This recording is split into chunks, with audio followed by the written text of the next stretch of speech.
Cigarette বা তামাকের consumption কমতে হবে। কমতে হলে বহু ধরনের সিস্টেম আছে, বহু পদ্ধতি আছে। একজন বলছেন অন্য কোনো কিছু করা যায় কিনা। অন্য কিছু যে গভর্নমেন্ট করতেছে না, এটা আপনি বোঝেন কী করে? আপনি যেটা বোঝেন সেটা গভর্নমেন্টে যারা আছে তারা সেটা বোঝে, এটা মাথায় রাখতে হবে। বহু ধরনের টুল, বহু ধরনের পদ্ধতি, বহু ধরনের মেকানিজম গভর্নমেন্ট ব্যবহার করতেছে এটা কমায় আনার জন্য। কিন্তু এইটা যে স্যার বলছেন না, এটা এমন একটা জিনিস যে এটা বিভিন্নভাবে এটাকে বাড়ানোর চেষ্টা হচ্ছে। এবং এটা এখন তো আমি দেখি যে ভিডিও, যে কোনো ভিডিও সামনে আসলেই দেখি সিগারেট। এর ম্যাক্সিমাম ভিডিওতে সিগারেটের কোনো না কোনো টাচ আছে। ছোটোখাটো ভিডিও বানাচ্ছে সেখানে দেখি সিগারেট।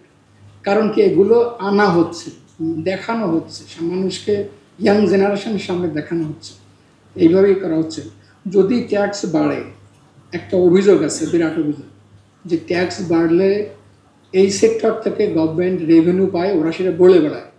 বিএটি সহ বহু ম্যানুফ্যাকচারার, সিগারেট ম্যানুফ্যাকচারার বলে বেড়ায় সবসময় যে আমরা সবচেয়ে ট্যাক্স বেশি দিই। 17 সালের হিসাব অনুযায়ী তারা ট্যাক্স দিয়েছিল 22,800 কোটি টাকা।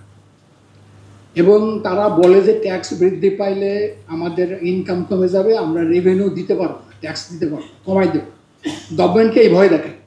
কিন্তু আমি একটা হিসাব দিই, এই হিসাবটা পত্রিকায় আসছে 2014 থেকে 23 সাল পর্যন্ত ব্রিটিশ আমেরিকান টোবাকোর রেভিনিউ প্রতি বছর বাড়ছে।